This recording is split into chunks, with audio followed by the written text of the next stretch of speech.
2024 के लोकसभा चुनाव को मद्देनजर रखते हुए अहम रणनीतियां बनाई जा रही हैं हर एक राजनीतिक दल की तरफ से। ये नजारा साफ तौर पर दिखाई दे रहा है कि लोकसभा चुनाव के लिए आखिरकार किस तरह से भारतीय जनता पार्टी एक बार फिर से सत्ता में आने के लिए क्या कुछ दाव पेच खेल रही है, और दूसरी ही तरफ 26 राजनीतिक दल एकजुट हो चुके हैं और अब इन दलों में से कई दलों की कोशिशें ये हैं कि बहुजन समाज पार्टी भी इस दल से जुड़ जाए।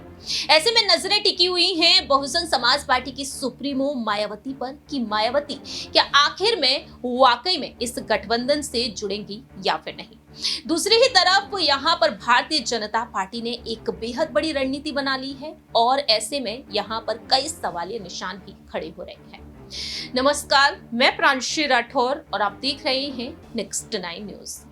दरअसल आपको बता दें कि बहुजन समाज पार्टी की सुप्रीमो मायावती जिस तरह से ऐलान कर चुकी है कि लोकसभा चुनाव हो चाहे विधानसभा चुनाव हो, दोनों ही चुनाव वह अकेले ही अपने दम पर ही लड़ेंगी।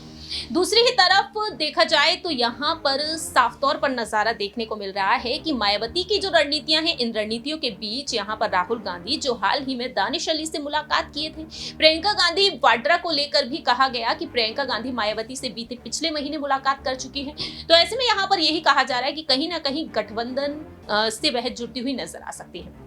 हालांकि उनका क्या फैसला होगा ये वक्त के साथ साथ पता चलेगा, लेकिन 24 के लोकसभा चुनाव को लेकर जीत का दावा हर एक राजनीतिक दल अब यहां पर करता हुआ नजर आ रहा है। ऐसे में यहां पर कुछ अहम रणनीतियां बनाई गई हैं मैनपुरी और रायबरेली सीट को लेकर।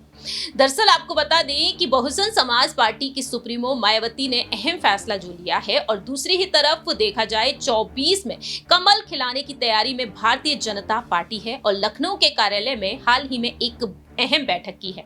2019 के लोकसभा चुनाव में 14 सीटों पर बीजेपी हार गई और बीजेपी ने प्रत्येक बूथ पर प्रबंधन और सामाजिक समीकरण के हिसाब से रणनीति बनाने की योजना बनाई। हर बूथ को जीतने की रणनीति के तहत बीजेपी उत्तर प्रदेश की सभी 80 लोकसभा सीटों को टारगेट करेगी। राजधानी लखनऊ में शुक्रवार को बीजेपी की लोकसभा प्रवास योजना के तहत मैनपुरी, अंबेडकर नगर, लालगंज, श्रावस्ती लोकसभा क्षेत्र के संयोजक, प्रभारी और विस्तारकों की बैठक हुई और इस बैठक में बीजेपी के राष्ट्रीय महामंत्री सुनील बंसल ने कहा कि बूथ स्तर पर सूक्ष्म प्रबंधन और टीम वर्क से ही जीत का लक्ष्य प्राप्त होगा। आने वाले दिनों में शुरू हो रही है मतदाता सूची पुनर्निरीक्षण और अभियान में नए मतदाता बनवाने का लक्ष्य भी पूरा करने की रणनीति बनाई गई।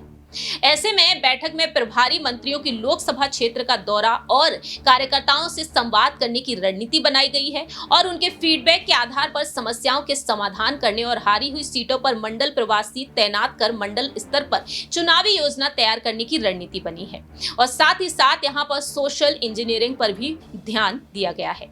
लेकिन दूसरी ही तरफ हारी हुई सीटों को जीतने के लिए रणनीति के मंथन में रायबरेली और मैनपुरी को लेकर विशेष चर्चा हुई।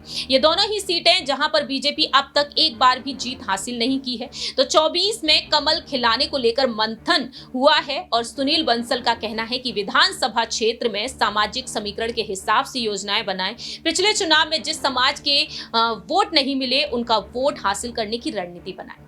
यानी कि अब देखा जाए तो बीजेपी ने यहाँ पर कमर कस ली है। मालूम हो कि नेताजी इस सीट पर जीत हासिल करते हुए नजर आए, यानी कि मैनपुरी पर, और मैनपुरी सीट पर सपा का कब्जा लंबे वक्त से है। नेताजी के चले जाने के बाद जो उपचुनाव हुए तब यहां से सांसद बनी उनकी बड़ी बहू डिंपल यादव और अब 24 में डिंपल यादव क्या जीत हासिल कर पाएंगी या फिर नहीं। दूसरी ही तरफ रायबरेली गांधी परिवार का गढ़ कही जाती है।